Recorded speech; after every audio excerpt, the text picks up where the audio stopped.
Hello everybody and welcome to the United Stand. This is your latest Manchester United transfer news, and also we've got reaction to Ole Gunnar Solskjaer's press conference for the Manchester United versus Linz game. Linz probably the most irrelevant part of this press conference, to be honest, because there is so much else to be talking about. Obviously Jadon Sancho, transfers, Chris Smalling was mentioned as well.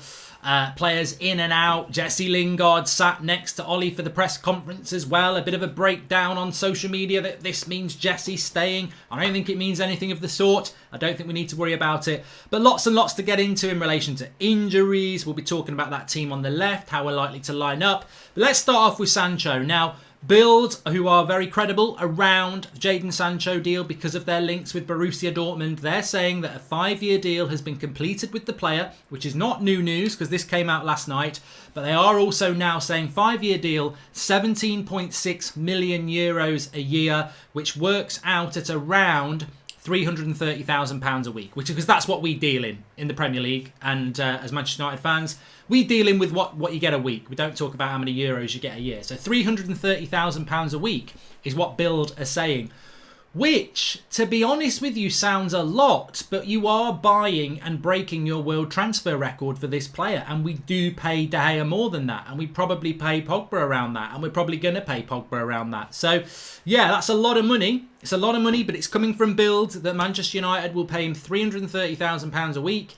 Now, whether that's static, £330,000 a week, they might be talking about add-ons and all sorts in there, but I would imagine his pay will be somewhere between £250,000 and £350,000 a week, and I don't really have a massive problem with that, especially now we're getting rid of Alexis Sanchez. So that's the latest on Jadon Sancho, apart from Fabrizio Romano has also come out and said that these negative stories coming around, they're not true. It's still very much a work in progress, and we must be patient. So look, we must be patient, and as I tweeted, how good would it be to announce Jadon Sancho at 7 p.m. on Friday the 7th, an hour before Man City play Real Madrid? I mean, that is an elite time to do it. So let's just wait and see. If you're listening, Manchester United, 7 p.m.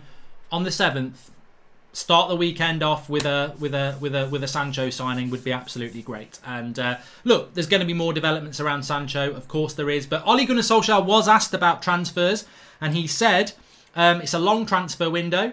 We're only at the start of it, and I've got no updates for you, and when I have, I'll give you them. I mean, look, he's the manager of Manchester United. He ain't going to go, ooh, Romano says, all I've got to tell you, lads, is that Romano will be saying, here we go, in a minute. Well, he ain't going to do that. So, Ole's not going to do that. But he was asked quite a very good question, actually. I really liked this, and I think it might have been...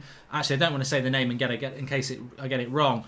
But welcome to the Members Club Boxot. That's not what Ole said. He was asked a question by a journalist in the press conference that was very good. And it was along the lines of, you have had problems at the back with a lack of pace at the back. Hello, I'm part of that club. I think we have.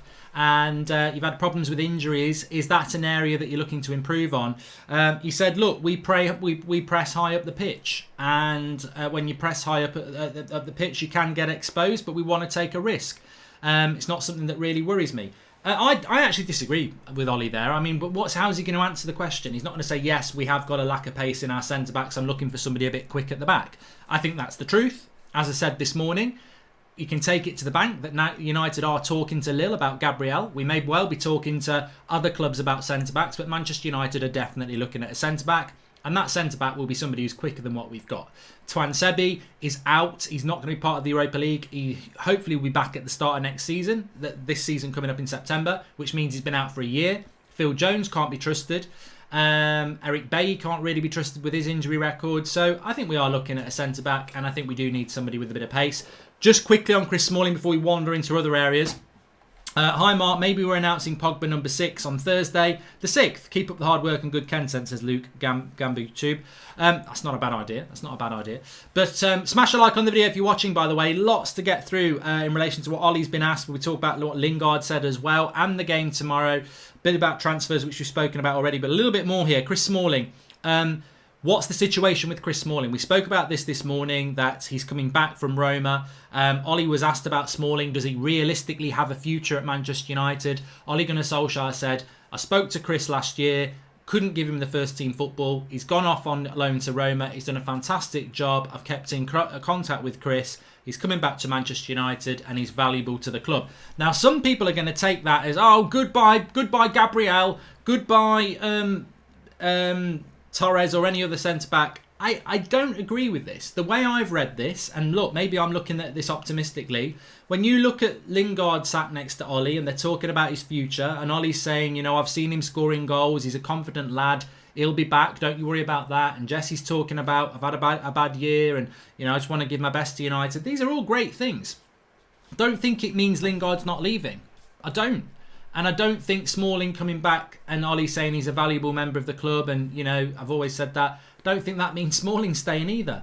I think this is about positivity around these players so that other clubs look at it and go, oh, they're valuable to the club. We might have to pay to get them. I still think a decent offer comes in for Lingard. He should go for his own sake.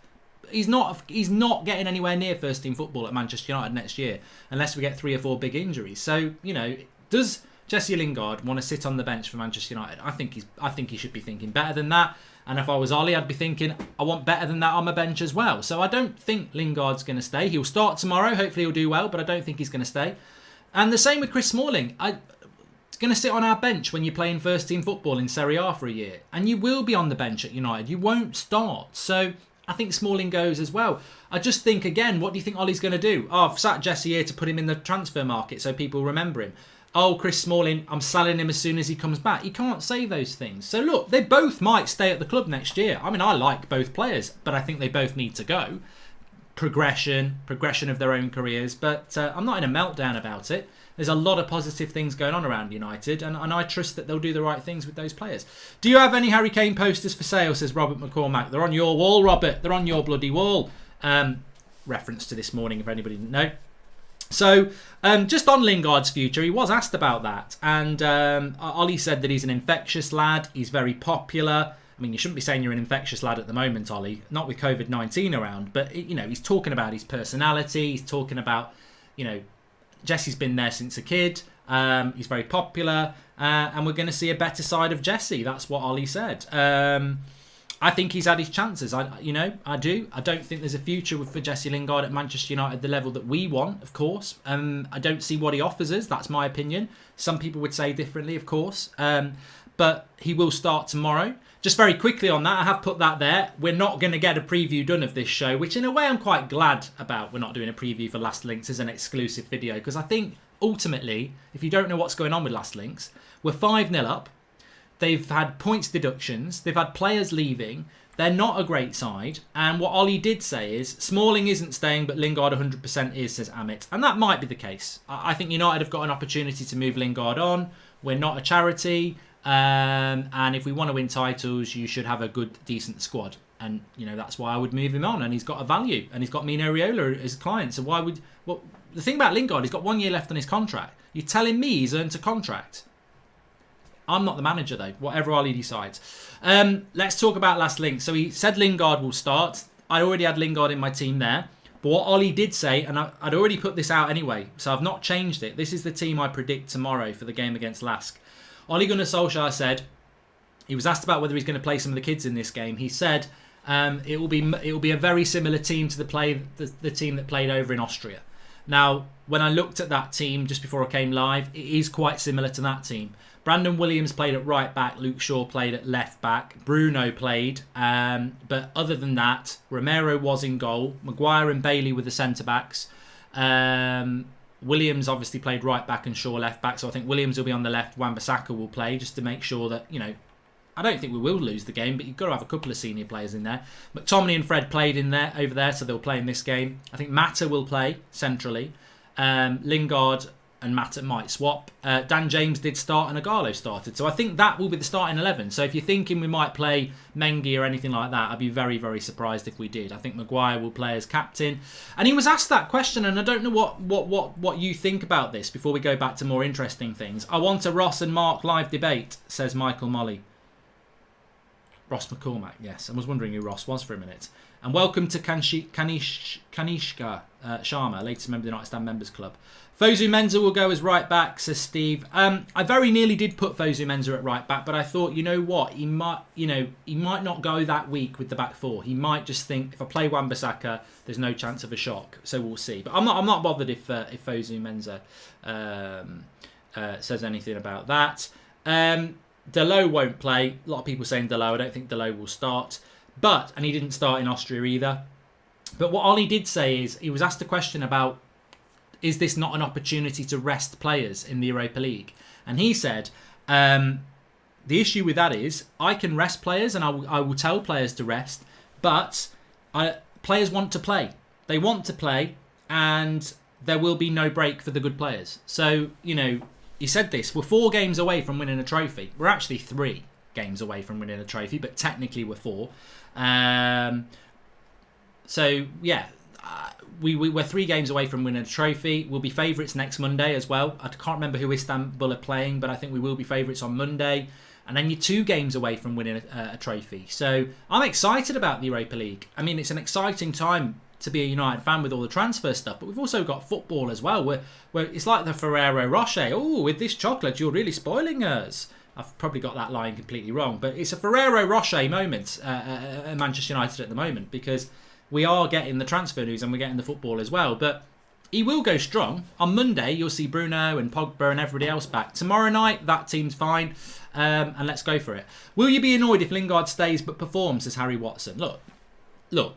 The player I wanted United to sell the most, and my big high-five moment, and I said it to Jan Arge yesterday, was getting rid of Fellaini. Ole Gunnar Solskjaer walked into this club, he got rid of Fellaini.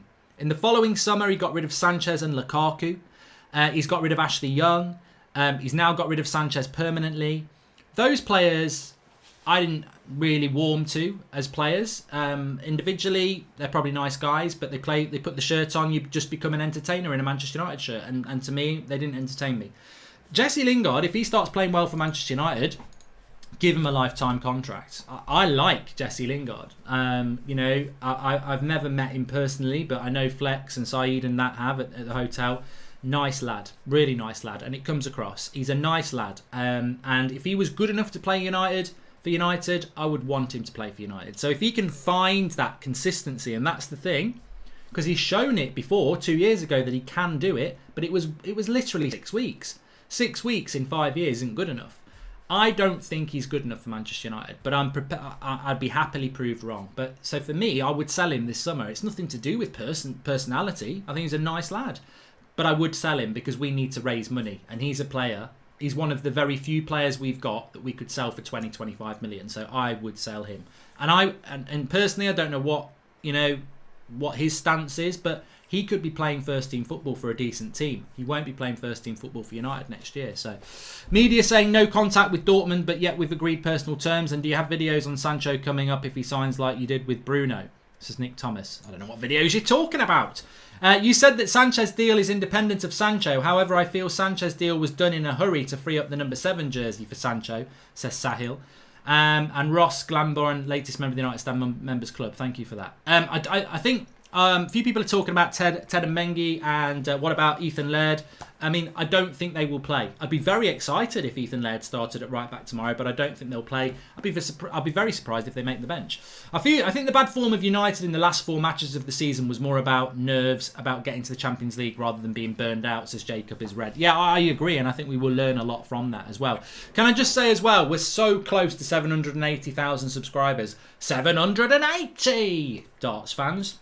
Don't say I don't cater for you. So please subscribe if you're new, bottom right-hand corner. So that's how I think we'll line up. On Jadon Sancho, Ollie said, I'm not saying anything about any transfers because I've got nothing to tell you.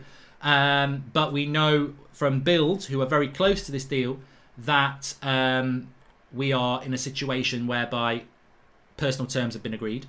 We know from Fabrizio Romano, Jan Fjortoft yesterday, who's got links in Germany, Christian Falk, that talks are ongoing, but it's very close. And the big barrier, as I said this morning, has been battered down, and that is that Dortmund will take the deal in instalments, which means we haven't got to pay 120 million up front, which in today's market would be immoral for United to say there's a cheque for £100 million.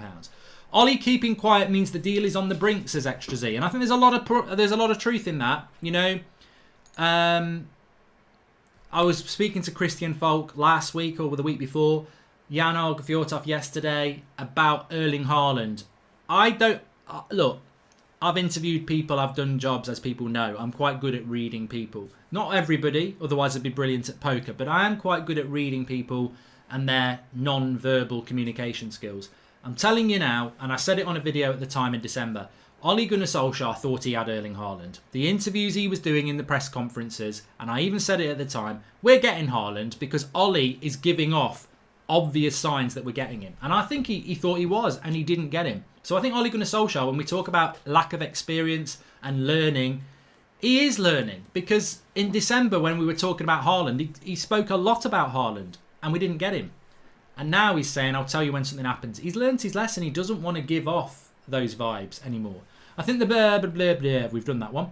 Mark, do you think we could see Chong play tomorrow, says John Morris? No. The front four takes care of itself. You mean you've got James, Agallo, Lingard, Mata. They'll all start. There's still Pereira. He won't even start. United should sell Smalling to us. Arteta will turn him into the new Rio, says Zayn. Mate, I'm telling you now, that's one of the few comments you've made that make a lot of sense. Chris Smalling to Arsenal would make you so much better. Chris Smalling's a good centre-back. The trouble is, Arsenal fans, some of them, are so rude and arrogant that you don't think Smalling's actually good enough for you. But Smalling would make you better. He's a good centre-back. I've always liked him. Welcome to Shakur. And hey, Mark, you're my favourite YouTuber. You make me feel so close to the Cub. Keep up the good work from Pennsylvania, United States. Robert Roses, thank you. What's Pennsylvania famous for? Is it Dracula or something? No, that's Transylvania. Anyway, what else has Ollie said? So, as I said, Axel and Luke Shaw are out till the start of next season. So, they're not part of the Europa League at any stage. He also spoke about Bruno and goals and confidence, and again led that back to Jessie Lingard. 4 games from a trophy, as I said. Doesn't want to give players a break. They want to play. We're 4 games away from a trophy. Lingard will start, and that team will probably be the team on my left there. Transfers, no updates, but it's a long transfer window. Pace at the back, not too worried about that. Chris Smalling couldn't give first team football, so he's gone on loan. So effectively, Ole Gunnar Solskjaer speaking. I thought it was a good press conference from Ole Gunnar Solskjaer, and I think he's been very good at press conferences for a number of times now. I'm being told we're not going to sign him on the 7th. I mean, look, I think United will want to do something like that. Draughty's just tweeted that the deal's on the brink and it could happen sooner than we all think now. 18 minutes ago.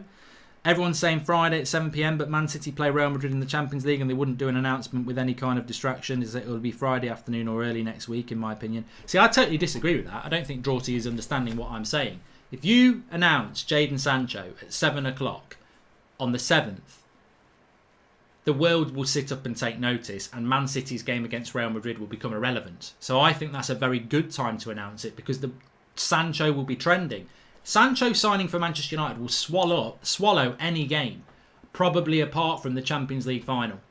You know, Man City against Real Madrid at the Etihad with no fans there. That's a normal game at the Etihad, but you know what I mean. That would swallow that game up. Did you notice Ollie ended the presser with a "Here we go"? Says God Henke. And I didn't know. I didn't notice that at all. I'm just checking to see if we've got any other updates.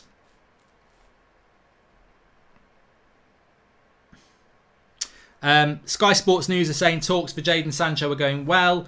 All parties are increasingly confident a deal will be done. And Smalling's on his way back, of course, we know that.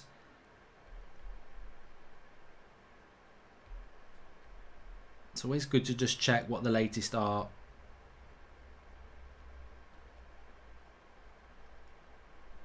While you're live.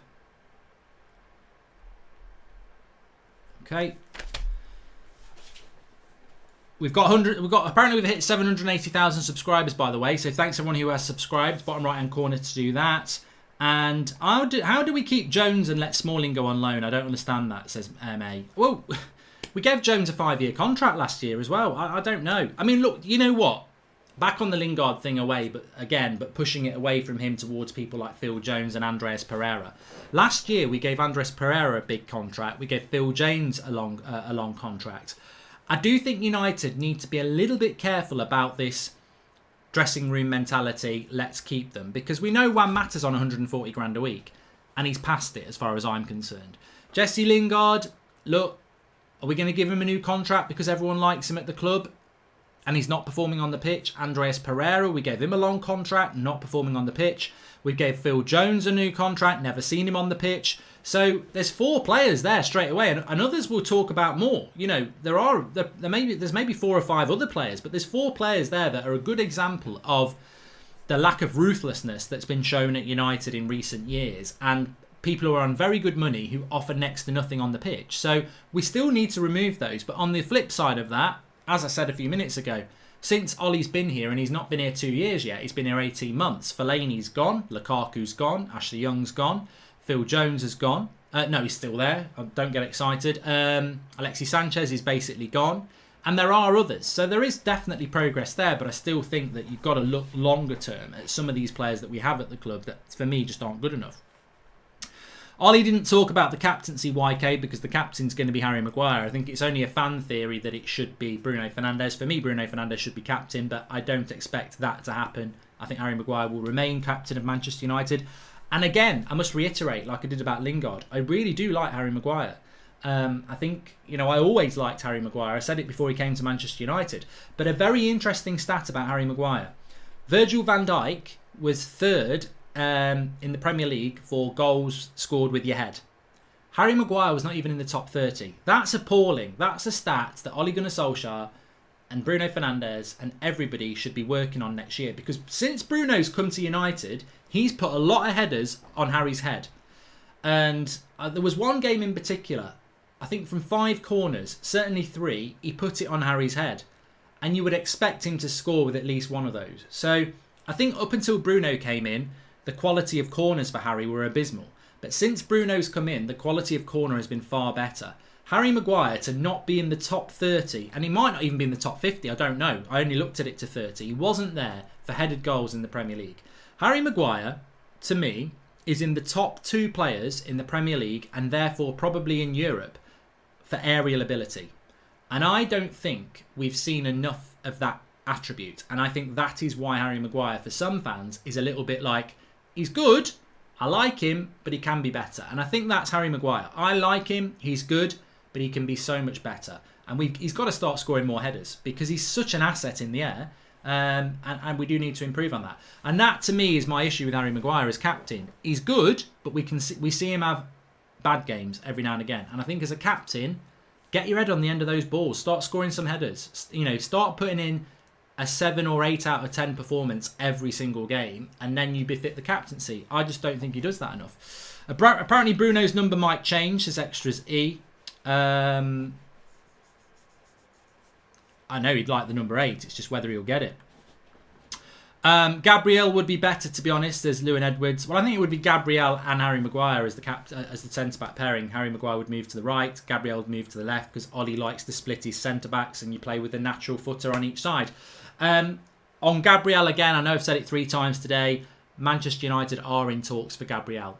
Whether we're going to sign him or not, look, we talk to a lot of clubs, but it's not paper talk. That's what I'm telling you. It's not paper talk with Gabriel. Manchester United are in talks with Lille and Gabriel about a potential deal. But we might talk to 10 players this summer and we might only sign 2. So just because we're in talks doesn't mean we're going to buy him, but we are in talks for him, which is I think it's exciting that we're looking to buy a left-sided centre-back. The Ferrero Rocher accent, says Creddy. And what about Paul Torres? Don't you think he's better than Gabriel? Says Cubes are awesome. We're not in for Paul Torres. So, yeah, there's 2 things you can take to the bank. We are talking about Gabriel. We're not talking to Villarreal about Torres. That's paper talk. And we've got to be very careful because some of it will be paper talk and some of it won't. Look at Raul Jimenez last week. I said it was a load of bollocks. Now people are mocking us getting excited about that. But at the time, people were getting very excited and it was never true. So, yeah, you've got to be a bit careful. We will be used. We will be used, but some of it will be true. And it's hard to cut through.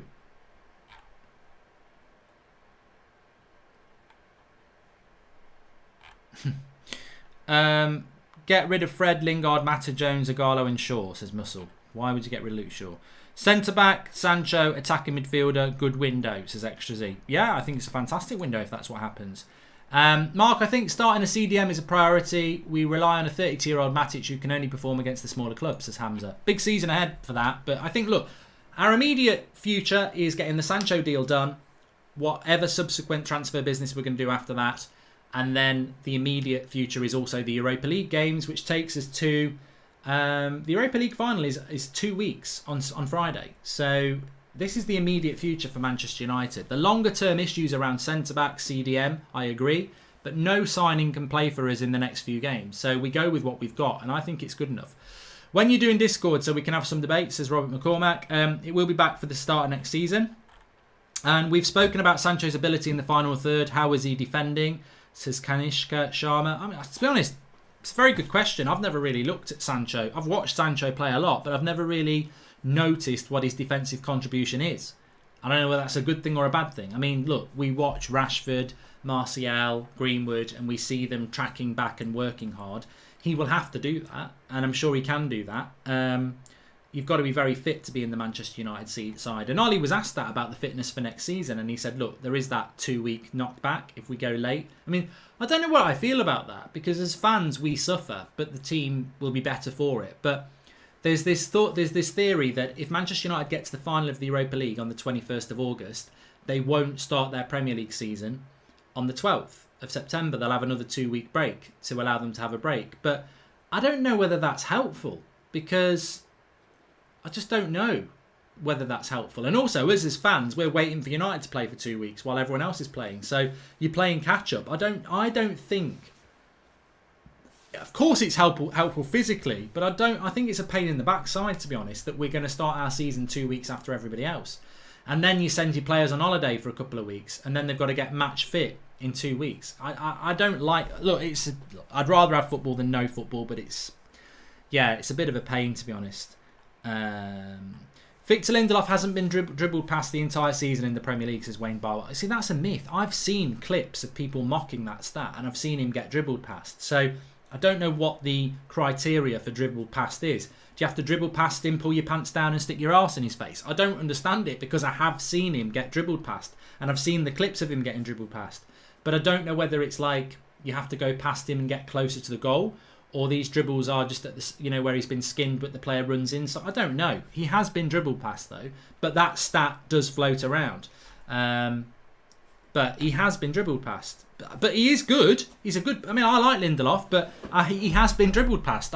We've seen the clips. But that stat hangs about, and I don't know why. No, you've got... No, and Jacob says no. To be classed as a dribble pass, you've got to dribble past the player, pull your pants down and fart in the face. I was close. Anyway, look, thanks everyone for watching. Smash a like on the video. Enjoying the banter, enjoying the positivity, enjoying the chat. Some really good comments again, as per usual. Ollie's press conference was put back a little bit, so we had to jig things around. Obviously, you can check out the latest transfer news on this morning's video. And we will be live later on at, of course, 8 o'clock. Flex and KG are going to be live at 8 o'clock because they would have done the 1 o'clock show. And I'm sure we'll be back live before then or after then, because I think there's just so much news breaking at the moment. We will go live if there's something credible to go live about. So subscribe if you're new, bottom right-hand corner. Smash a like on the video. Get involved with the community. Rated says, I love the show, mate. Can I ask you, are you surprised by how good Bruno actually is? We knew about him, but did you realise he was that good? Check the videos in late January. Check the videos last summer. Check the videos last April, a year ago. I never had any doubts about this player. And to be honest with you, Robert McCormack says, I dribble all over my Harry Kane photos. I bet you do. Probably not that. Yeah. Mark, when will the Sancho t-shirt be available, says Saga. Yeah, well, yeah, good idea. And also, yeah, well, I forgot what I was going to say now. Yeah, I had total confidence in Bruno. With Sancho, I don't have that confidence. I think he'll be a great player, but I'm not putting... I expected Bruno to hit the ground running, and he did. With Sancho, I don't know that he'll hit the ground running. Maybe there will be a bit of an adaptation. Maybe it was because of the age, the pressure, I don't know. I think Sancho will be a brilliant player for us, but with Bruno, I knew he was going to hit the ground running. It was a weird thing. I just knew he was perfect for us. And hopefully Sancho will do the same. Thanks for watching. Hope you all stay safe, and I'll speak to you all soon.